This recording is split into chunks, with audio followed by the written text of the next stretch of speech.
Une simple phrase a suffi pour ébranler les convictions de ceux qui suivaient Jésus. Imaginez la scène, le sermon sur la montagne bat son plein, et soudain, Jésus prononce des mots qui laissent ses disciples bouche bée. Quelle est cette phrase si choquante qu'elle remet en question tout ce qu'ils croyaient savoir sur la justice et la vengeance? Vous êtes-vous déjà demandé comment réagir face à ceux qui vous font du mal? Avez-vous déjà ressenti le désir de vous venger, tout en sachant au fond de vous que ce n'était pas la bonne solution?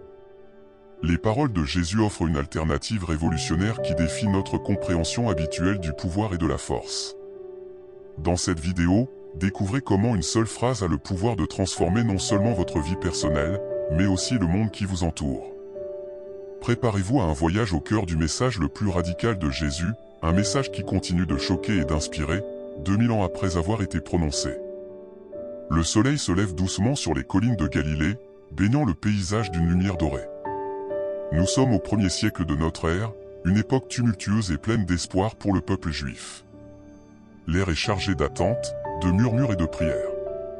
C'est dans ce contexte que Jésus de Nazareth, un jeune rabbi dont la renommée grandit de jour en jour, choisit de prononcer ce qui deviendra l'un des discours les plus révolutionnaires de l'histoire, le sermon sur la montagne. Imaginez-vous, chers amis, marchant sur ces chemins poussiéreux, vos sandales frottant contre les pierres, votre cœur battant d'anticipation. Autour de vous, une foule diverse se presse, des pêcheurs aux mains calleuses, des fermiers au visage buriné par le soleil, des marchands, des artisans, et même quelques scribes curieux. Tous sont venus pour entendre cet homme dont on dit qu'il parle avec une autorité jamais vue auparavant. Mais pour vraiment comprendre l'impact des paroles de Jésus, nous devons plonger dans le contexte de l'époque. La Judée du 1er siècle est une poudrière politique et religieuse. Sous le joug de l'Empire romain, le peuple juif aspire à la liberté, rêvant du jour où le Messie promis viendra les délivrer. Les tensions sont palpables dans chaque rue, dans chaque marché, dans chaque synagogue. Les différentes factions religieuses se disputent l'interprétation correcte de la loi. Les pharisiens, stricts observateurs de la tradition, s'opposent aux sadducéens, plus accommodants avec le pouvoir romain. Les Esséniens, eux, se sont retirés dans le désert, attendant la venue du jugement divin. Et puis il y a les Zélotes, prêts à prendre les armes pour libérer leur terre de l'oppression étrangère. C'est dans ce climat chargé que Jésus choisit de s'adresser à la foule. Mais pourquoi ce moment précis? Pourquoi cet endroit? Les rumeurs vont bon train. Certains disent qu'il est le prophète Élie revenu d'entre les morts. D'autres murmurent qu'il pourrait être le Messie tant attendu. Les attentes sont immenses, presque écrasantes. Jésus gravit lentement la pente de la montagne, suivi par ses disciples et une foule grandissante. Le choix de ce lieu n'est pas anodin. Dans la tradition juive, la montagne est un lieu de révélation divine. C'est sur le mont Sinaï que Moïse a reçu les 10 commandements. En choisissant une montagne, Jésus s'inscrit dans cette lignée prophétique, tout en annonçant quelque chose de nouveau. La foule s'installe, le silence se fait. L'air est électrique d'anticipation. Que va dire cet homme? Va-t-il appeler à la révolte contre Rome? Va-t-il annoncer l'établissement immédiat du royaume de Dieu? Ce que personne ne sait encore, c'est que les paroles qui vont suivre vont bouleverser non seulement leur compréhension de la loi et des prophètes, mais aussi leur vision même de Dieu et de l'humanité. Le sermon sur la montagne n'est pas simplement un discours, c'est une révolution spirituelle qui commence. Les disciples, assis au plus près de Jésus, échangent des regards nerveux. Ils ont déjà été témoins de ses enseignements percutants et de ses actes miraculeux. Mais quelque chose dans l'air leur dit que ce moment est différent. Pierre, le pêcheur impétueux, serre les poings d'excitation. Jean, le plus jeune, sent son cœur battre la chamade. Alors que Jésus ouvre la bouche pour parler, personne dans l'assemblée ne peut imaginer à quel point leurs vies vont être transformées. Les mots qui vont suivre vont défier toutes leurs attentes, remettre en question leurs certitudes les plus ancrées, et ouvrir la voie à une compréhension radicalement nouvelle de ce que signifie vivre une vie agréable à Dieu. Mais avant de plonger dans ces paroles révolutionnaires, il est crucial de comprendre les enjeux en présence. Le peuple juif, opprimé et divisé, cherche désespérément une direction, un espoir. Les interprétations rigides de la loi ont créé un fardeau insupportable pour beaucoup. La spiritualité est devenue pour certains une série de règles à suivre plutôt qu'une relation vivante avec Dieu. C'est dans ce contexte que Jésus va prononcer des paroles qui vont secouer les fondements même de la société. Il va parler d'un royaume qui n'est pas de ce monde, d'une justice qui dépasse celle des scribes et des pharisiens, d'un amour qui s'étend même aux ennemis. La foule retient son souffle. Les oiseaux eux-mêmes semblent faire silence. Et c'est là, sur cette montagne de Galilée, que commence l'un des enseignements les plus profonds et les plus controversés de l'histoire humaine.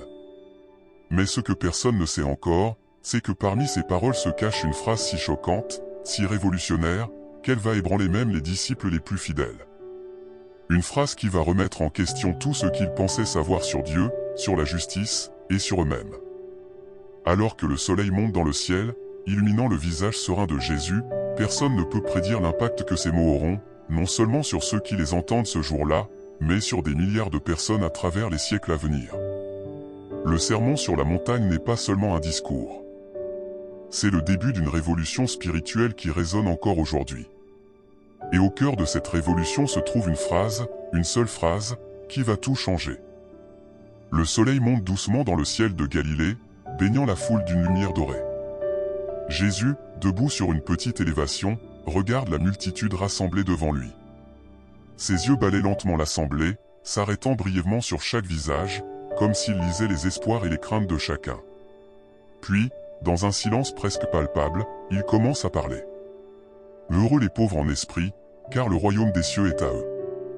Ces premiers mots, connus sous le nom de béatitude, tombent comme des gouttes de pluie sur une terre assoiffée.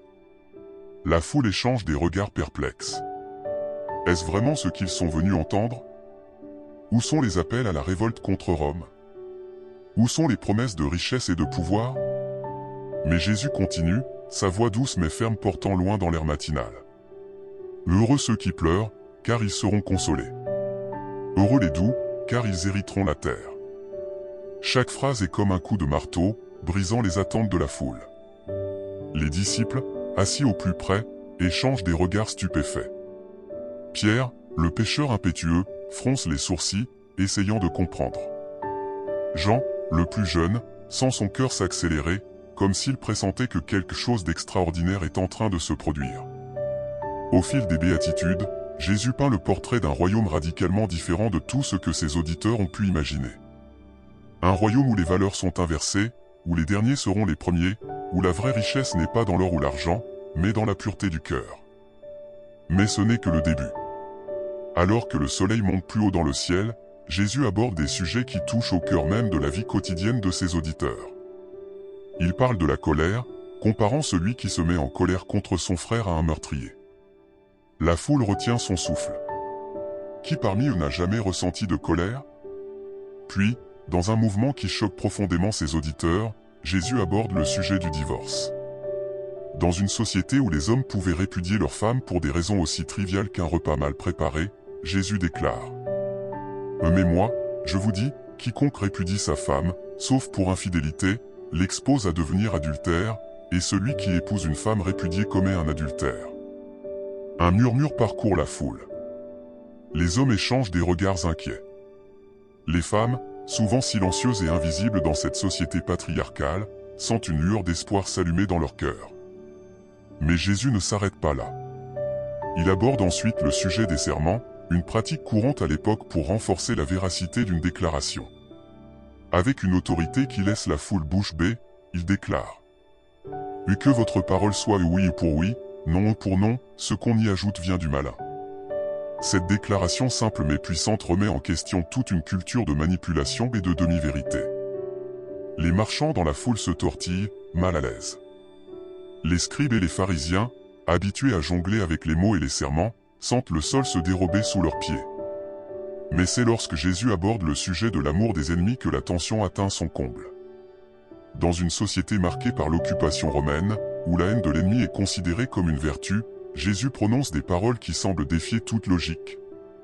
Vous avez appris qu'il a été dit, tu aimeras ton prochain et tu haïras ton ennemi. Eh bien moi, je vous dis, aimez vos ennemis et priez pour ceux qui vous persécutent. Un silence de mort tombe sur la foule. Certains se demandent s'ils ont bien entendu. D'autres commencent à murmurer, indignés. Aimer leurs ennemis? Prier pour leurs persécuteurs? C'est de la folie. Pourtant, dans les yeux de Jésus brille une conviction inébranlable. Il continue, expliquant que l'amour véritable ne fait pas de distinction entre amis et ennemis, que la perfection à laquelle Dieu nous appelle transcende les divisions humaines.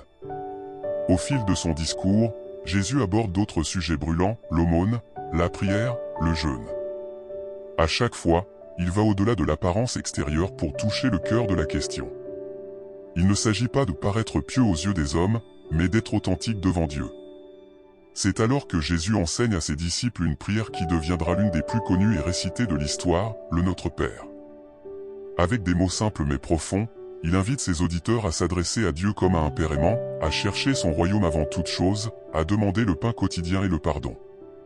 Mais au milieu de ces enseignements révolutionnaires, Jésus laisse échapper une phrase qui fait frémir même ses disciples les plus proches.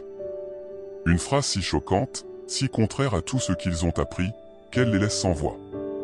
Cette phrase, nous la découvrirons bientôt, mais pour l'instant, elle reste suspendue dans l'air, comme une promesse de révélation à venir. Alors que le soleil atteint son zénith, Jésus aborde le sujet des richesses. Dans une société où la prospérité est souvent vue comme un signe de la faveur divine, ces paroles sonnent comme un défi. Mais ne vous amassez pas des trésors sur la terre, où les mythes et la rouille détruisent, et où les voleurs percent et dérobent, mais amassez-vous des trésors dans le ciel, où ni les mythes ni la rouille ne détruisent, et où les voleurs ne percent ni ne dérobent. Ces mots touchent un air sensible. Les riches dans la foule se sentent mal à l'aise, tandis que les pauvres écoutent avec un mélange d'espoir et d'incrédulité. Jésus est-il en train de dire que leur pauvreté n'est pas une malédiction, mais peut-être même une bénédiction déguisée? Mais Jésus ne s'arrête pas là. Il aborde ensuite un sujet qui touche chacun de ses auditeurs au plus profond, l'anxiété face à l'avenir. Dans un monde marqué par l'incertitude, où la prochaine récolte peut signifier la différence entre la survie et la famine, Jésus offre des paroles d'une beauté poétique et d'une profondeur spirituelle saisissante. Regardez les oiseaux du ciel, ils ne sèment ni ne moissonnent, ils n'amassent rien dans des greniers, et votre Père céleste les nourrit. Ne valez-vous pas beaucoup plus qu'eux? La foule est suspendue à ses lèvres. Certains sentent des larmes leur monter aux yeux. D'autres hochent lentement la tête, comme si une vérité longtemps oubliée refaisait surface dans leur cœur. Jésus poursuit, parlant de la futilité de s'inquiéter, de la nécessité de faire confiance à Dieu. Ces paroles sont comme un baume pour les âmes fatiguées, une promesse de paix au milieu des tempêtes de la vie. Mais alors que le discours semble atteindre son apogée, Jésus prononce des mots qui secouent ses auditeurs jusqu'au plus profond de leur être. Ne jugez pas, afin de ne pas être jugés. Cette simple phrase résonne comme un coup de tonnerre. Dans une société où le jugement des autres est monnaie courante, où la réputation est tout, Jésus appelle à une révolution intérieure. Il invite ses auditeurs à examiner leur propre cœur avant de pointer du doigt les défauts des autres. Le soleil commence à décliner, mais l'intensité du moment ne faiblit pas. Jésus parle maintenant de la voie étroite qui mène à la vie, mettant en garde contre les faux prophètes qui viendront, vêtus de peau de brebis mais intérieurement lourds ravisseurs. Alors que le discours touche à sa fin, Jésus livre une parabole qui restera gravée dans la mémoire de tous ceux qui l'entendent. Il parle de deux hommes qui construisent leur maison, l'un sur le roc, l'autre sur le sable. Quand la tempête vient, seule la maison construite sur le roc reste debout.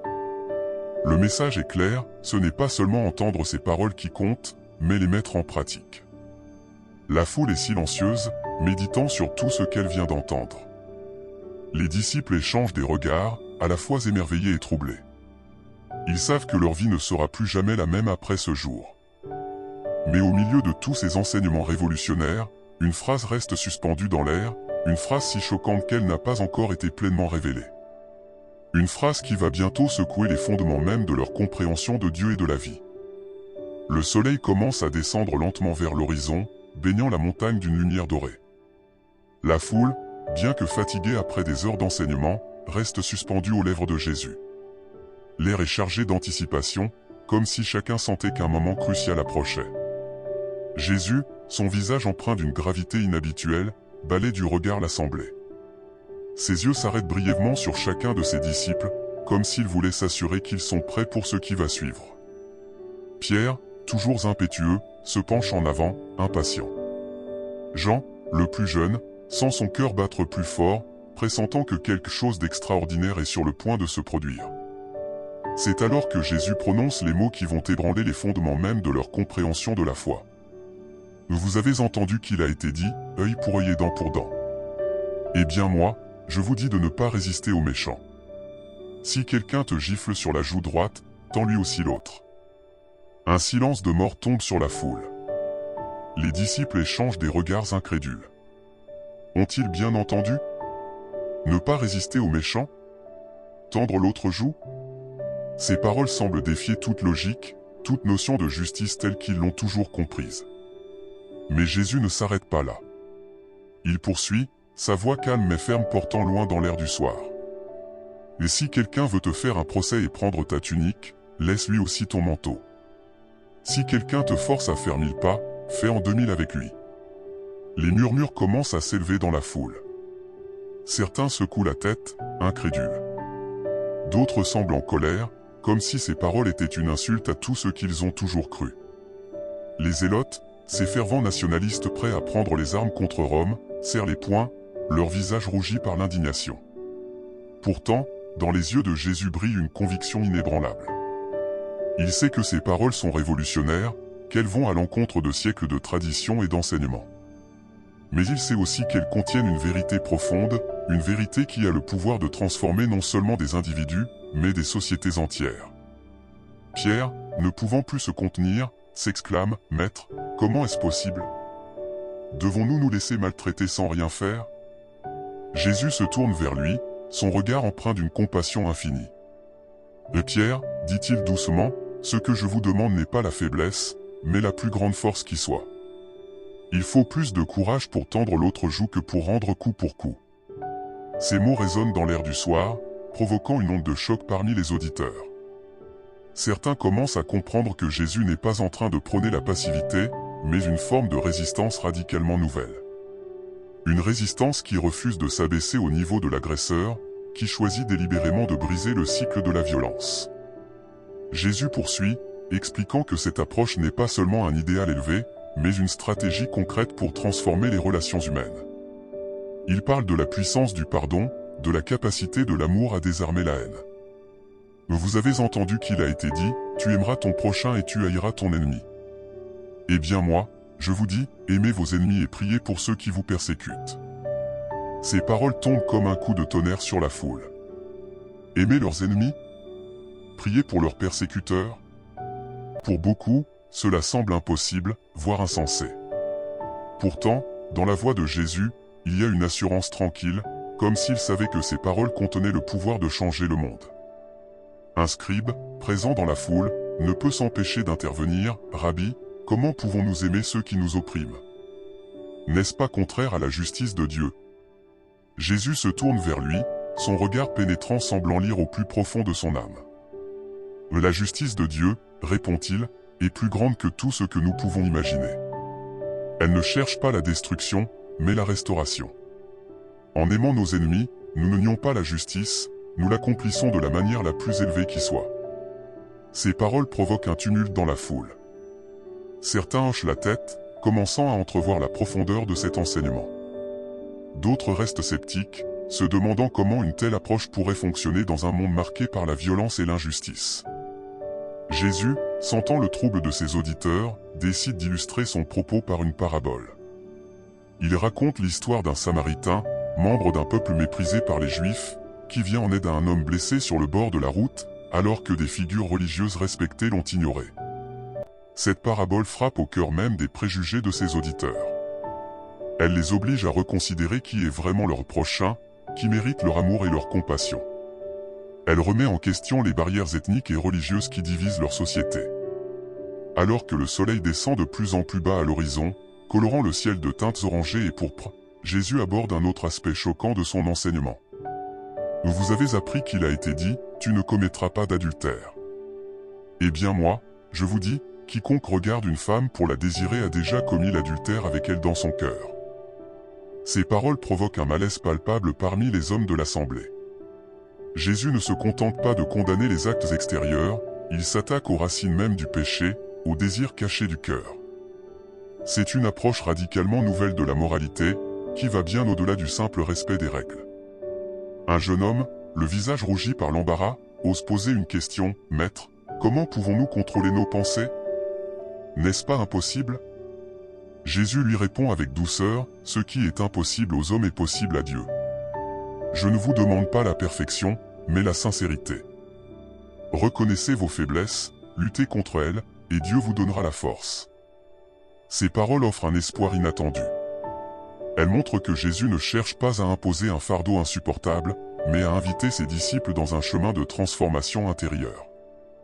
Alors que la nuit commence à tomber, Jésus aborde un sujet qui touche au cœur même de la spiritualité, la prière.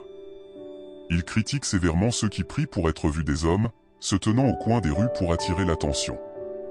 Mais toi, quand tu pries, entre dans ta chambre, ferme ta porte et prie ton Père qui est là dans le secret, et ton Père, qui voit dans le secret, te le rendra. Cette approche de la prière comme une conversation intime avec Dieu, loin du regard des autres, est révolutionnaire. Elle remet en question toute une culture de piété ostentatoire, invitant à une relation authentique et personnelle avec le divin. Jésus enseigne ensuite à ses disciples la prière qui deviendra connue sous le nom de Notre Père. Chaque phrase de cette prière est chargée de signification, remettant en question les conceptions traditionnelles de la relation entre Dieu et l'humanité. Notre Père qui es aux cieux. Ces mots simples sont en réalité profondément subversifs. Jésus invite ses auditeurs à s'adresser à Dieu comme à un Père aimant, une notion qui bouscule l'image d'un Dieu distant et redoutable. Alors que la nuit s'installe complètement, les étoiles commençant à briller dans le ciel, Jésus aborde un dernier sujet qui laisse ses auditeurs stupéfaits. Ne vous inquiétez donc pas du lendemain, car le lendemain s'inquiétera de lui-même. À chaque jour suffit sa peine. Dans un monde marqué par l'incertitude, où la survie quotidienne est un combat pour beaucoup, ces paroles semblent presque irresponsables. Pourtant, elles contiennent une sagesse profonde, une invitation à vivre pleinement dans le présent, en faisant confiance à la providence divine. Les disciples, épuisés mais électrisés par tout ce qu'ils ont entendu, se rassemblent autour de Jésus alors que la foule commence à se disperser. Ils ont l'impression d'avoir assisté à quelque chose d'extraordinaire, quelque chose qui va bien au-delà d'un simple enseignement religieux. Pierre, toujours le plus vocal, exprime ce que beaucoup ressentent, « Maître, tes paroles sont difficiles. Comment pouvons-nous vivre selon ces enseignements ?» Jésus regarde chacun de ses disciples, son visage empreint d'une compassion infinie. « Ce que je vous demande semble impossible, dit-il doucement, mais rappelez-vous, je ne vous demande pas de le faire par vos propres forces.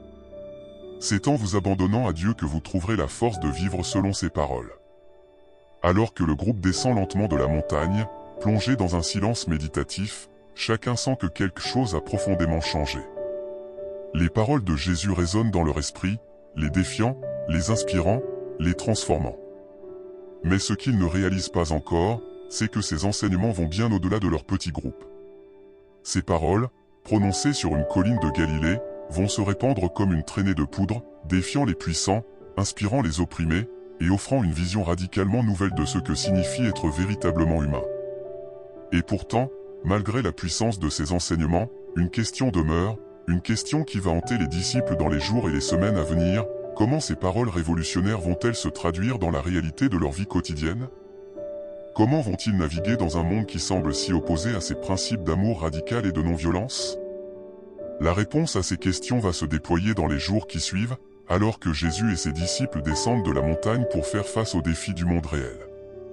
Mais pour l'instant, alors qu'ils marchent sous les étoiles, ils sont plongés dans un mélange d'émerveillement et d'appréhension, sachant que leur vie ne sera plus jamais la même. L'aube se lève sur la Galilée, ses premiers rayons caressant les eaux calmes du lac.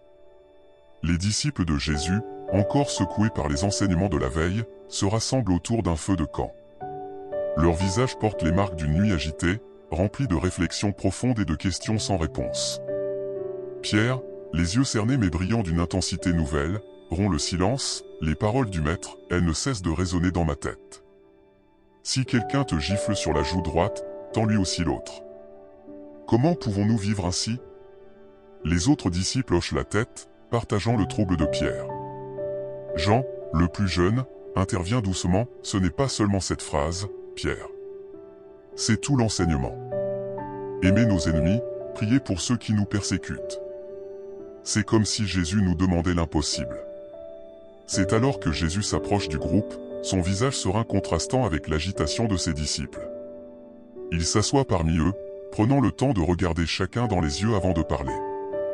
Mes amis, commence-t-il, sa voix douce mais ferme, je vois le trouble dans vos cœurs. Vous vous demandez comment vivre selon ces paroles dans un monde qui semble si opposé à elles. Laissez-moi vous expliquer plus en profondeur. Les disciples se penchent en avant, avides de comprendre. Jésus prend une brindille et commence à dessiner dans le sable. Mais quand je dis de tendre l'autre joue, je ne vous demande pas d'être des victimes passives. Je vous invite à une forme de résistance plus puissante que la violence. Voyez-vous, dans notre culture, frapper quelqu'un du revers de la main sur la joue droite est une insulte, un geste de supériorité. En tendant l'autre joue, vous défiez l'agresseur de vous traiter comme un égal. Les yeux des disciples s'élargissent alors qu'ils commencent à entrevoir la profondeur de cet enseignement. Ce n'est pas une invitation à la faiblesse, mais à une forme de courage qu'ils n'avaient jamais envisagée auparavant. Jésus poursuit, de même, quand je dis de donner aussi votre manteau à celui qui veut vous prendre votre tunique, je vous invite à exposer l'injustice du système. Imaginez la scène, vous vous retrouvez nu devant le tribunal. Qui sera vraiment mis à nu? Vous, ou celui qui vous a dépouillé? Un murmure de compréhension parcourt le groupe. Ces enseignements ne sont pas de simples règles morales, mais des stratégies pour remettre en question les structures mêmes de l'injustice.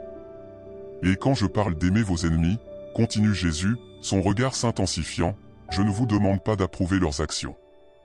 Je vous invite à reconnaître leur humanité, à briser le cycle de la haine qui ne fait qu'engendrer plus de haine. André, qui était resté silencieux jusque-là, ose poser une question, mais maître, comment cela peut-il fonctionner face à la brutalité de Rome? Ne devrions-nous pas nous défendre? Jésus se tourne vers lui, son visage empreint de compassion.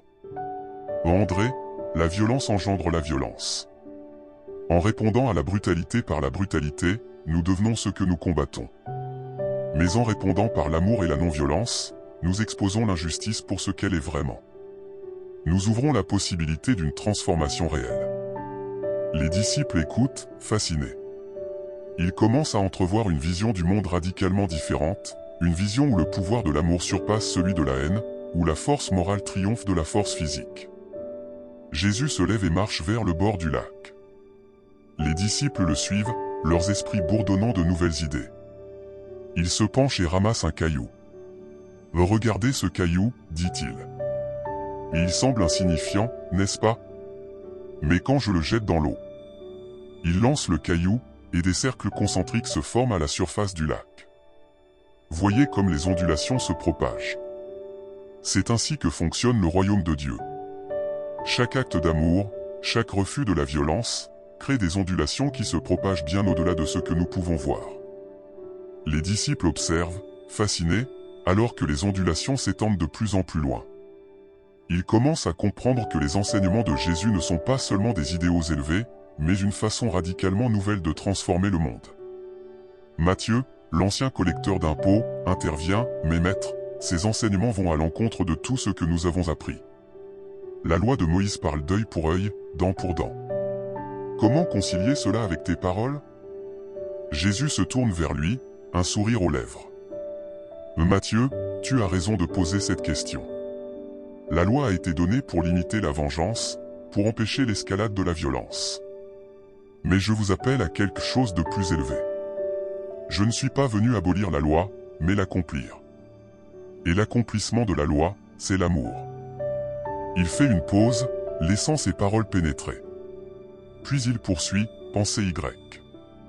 Quand vous aimez quelqu'un, vous allez naturellement au-delà des exigences de la loi. Vous ne vous contentez pas de ne pas le voler ou de ne pas lui mentir. Vous cherchez activement son bien. C'est à cette qualité d'amour que je vous appelle, même envers ceux qui vous considèrent comme des ennemis. Les disciples méditent sur ces paroles, sentant qu'elles contiennent une sagesse qui va bien au-delà de leur compréhension actuelle. Jésus, voyant leur lutte intérieure, décide d'illustrer son propos par une parabole. Imaginez deux frères, commence-t-il. L'un offense gravement l'autre. Selon la loi du talion, le frère offensé aurait le droit de se venger. Mais que se passerait-il s'il choisissait plutôt de pardonner? De tendre la main à son frère dans l'amour?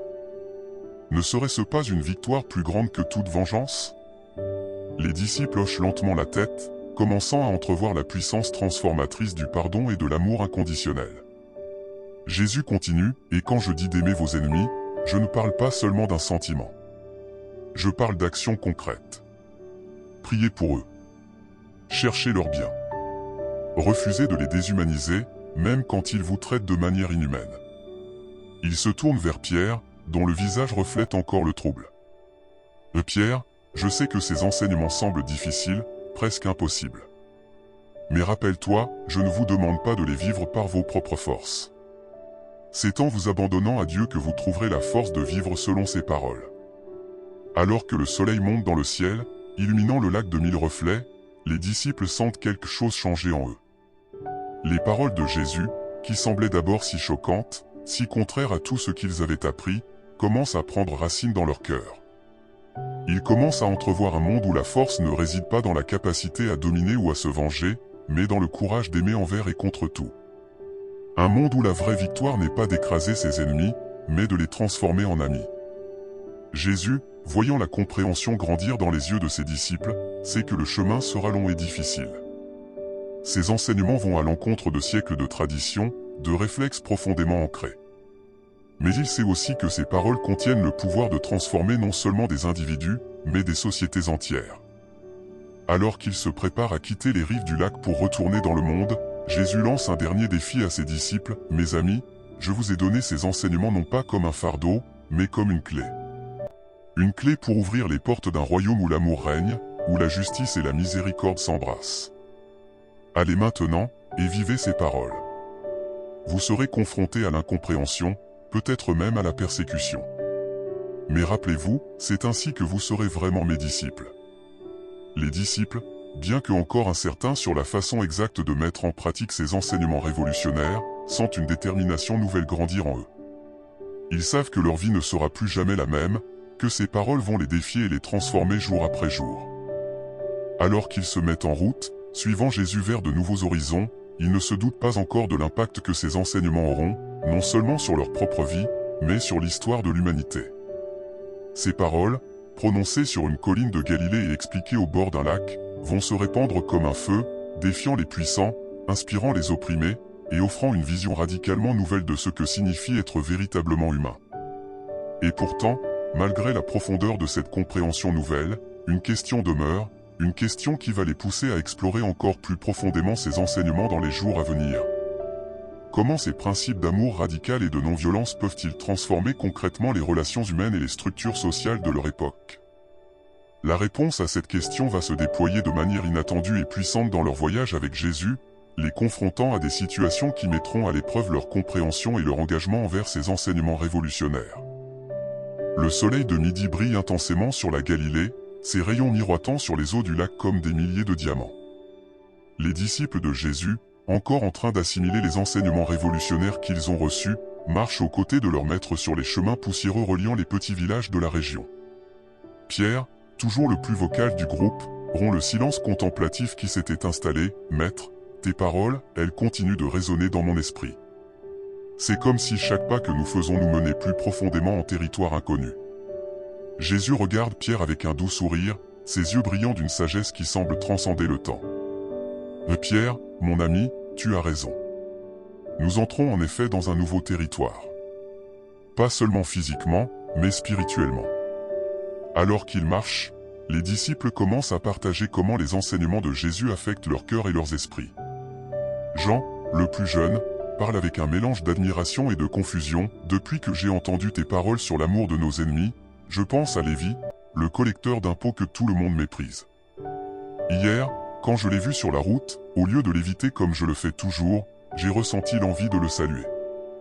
C'était étrange, mais d'une certaine manière libérateur. » Les autres disciples regardent Jean avec surprise. Jacques, son frère, pose sa main sur son épaule, un geste silencieux d'approbation et de soutien. André, toujours le plus pragmatique du groupe, exprime ses doutes. « Mais maître, comment pouvons-nous vivre selon ces enseignements dans un monde qui semble tourner autour de la violence et de la vengeance? N'est-ce pas dangereux de tendre l'autre joue ?» Jésus s'arrête et se tourne vers André, son regard empreint de compassion et de fermeté. « André, ce que je vous demande n'est pas la passivité face à l'injustice. C'est une forme de courage plus grande que tout ce que le monde connaît. Tendre l'autre joue, c'est refuser de s'abaisser au niveau de l'agresseur. C'est affirmer votre dignité et votre humanité, même face à ceux qui cherchent à vous les nier. Les disciples méditent sur ces paroles, sentant leur compréhension s'approfondir.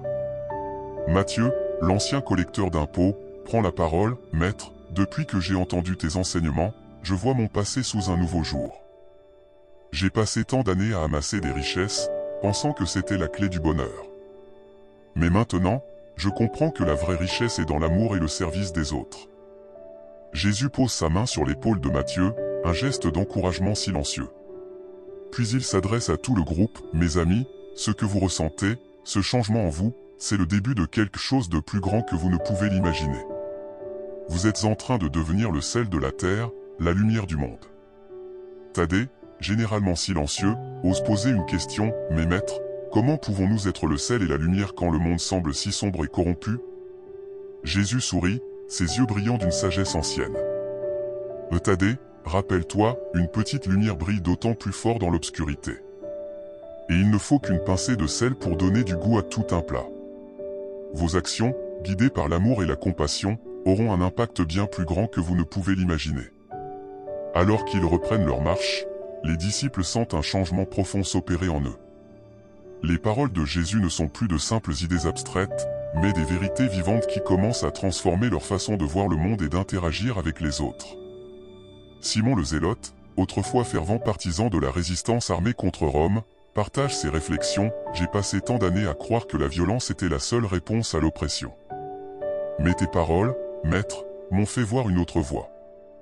Une voie qui demande plus de courage, mais qui porte en elle la promesse d'une paix véritable. » Jésus regarde Simon avec fierté, reconnaissant le profond changement qui s'opère en lui.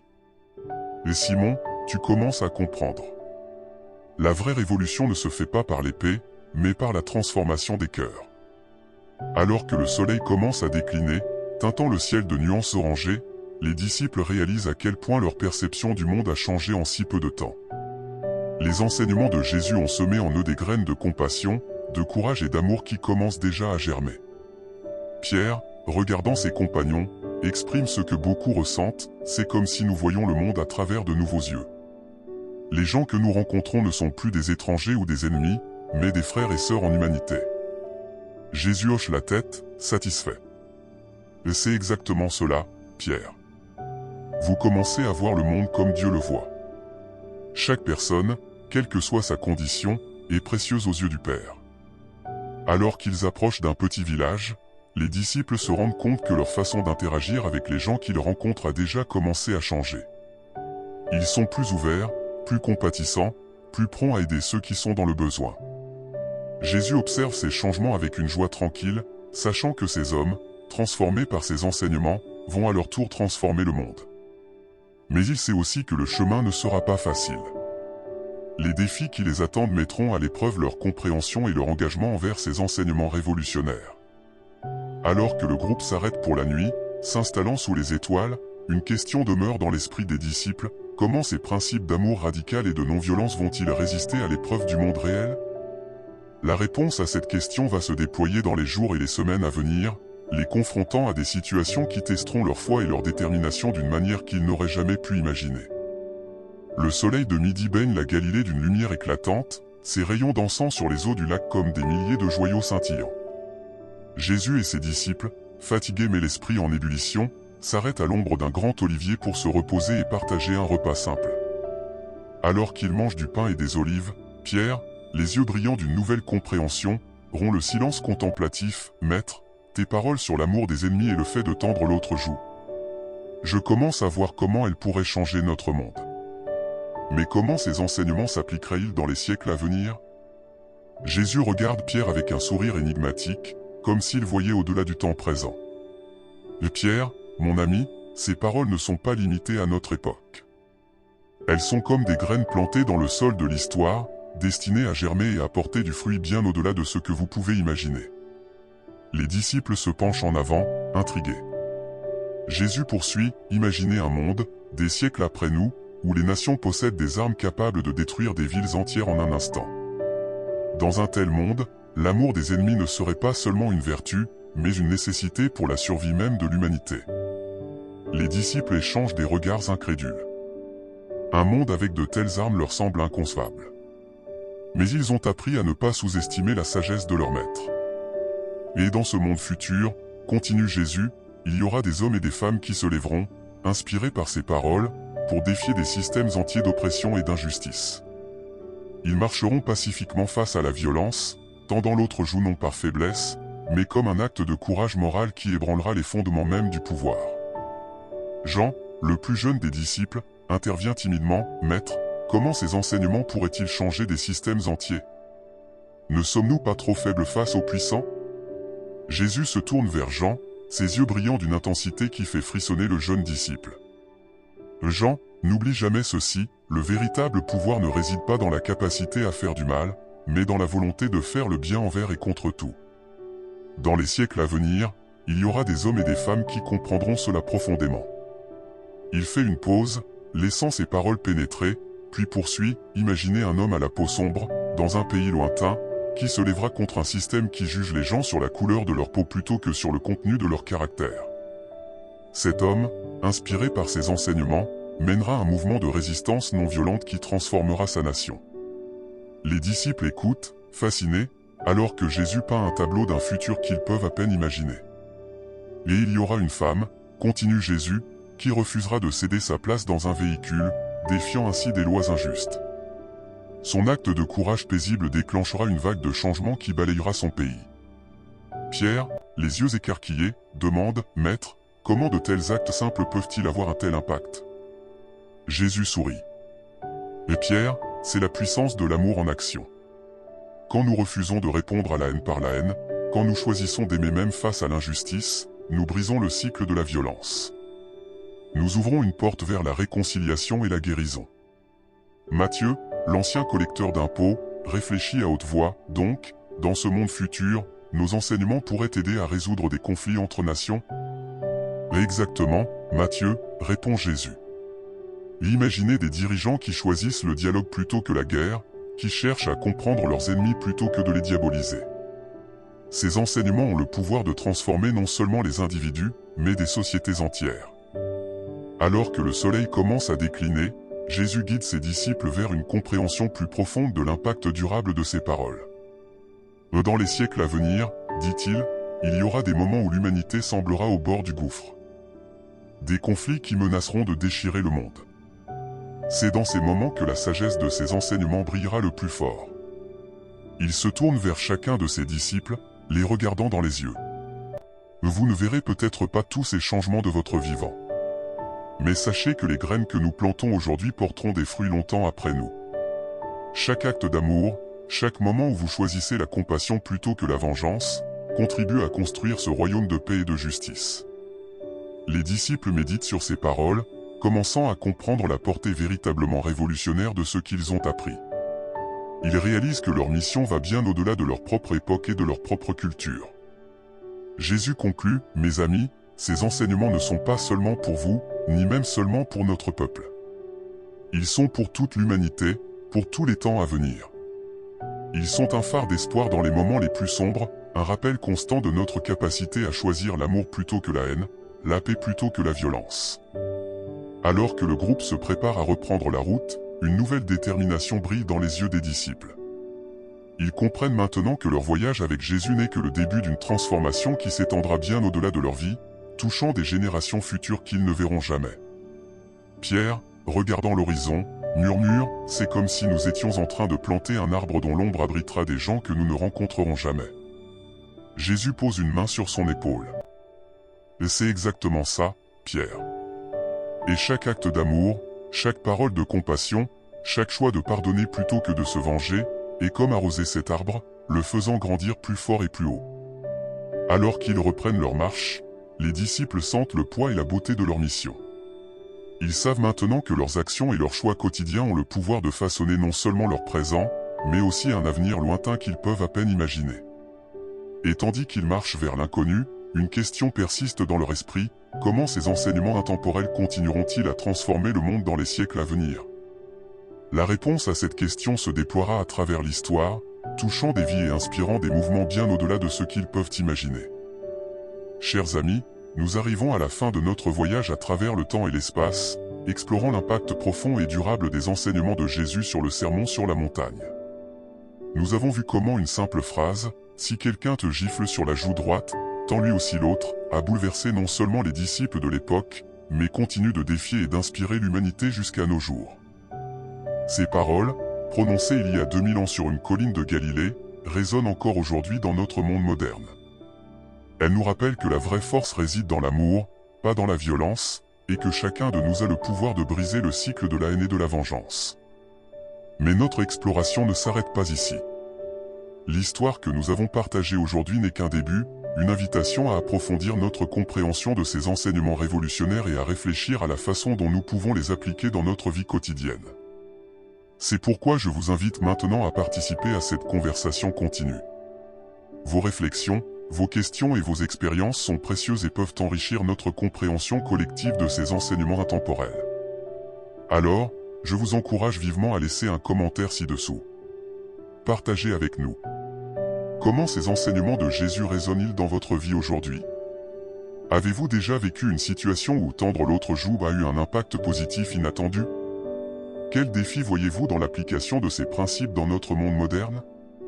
Votre perspective unique peut apporter un éclairage précieux et inspirer d'autres personnes dans leur propre cheminement spirituel.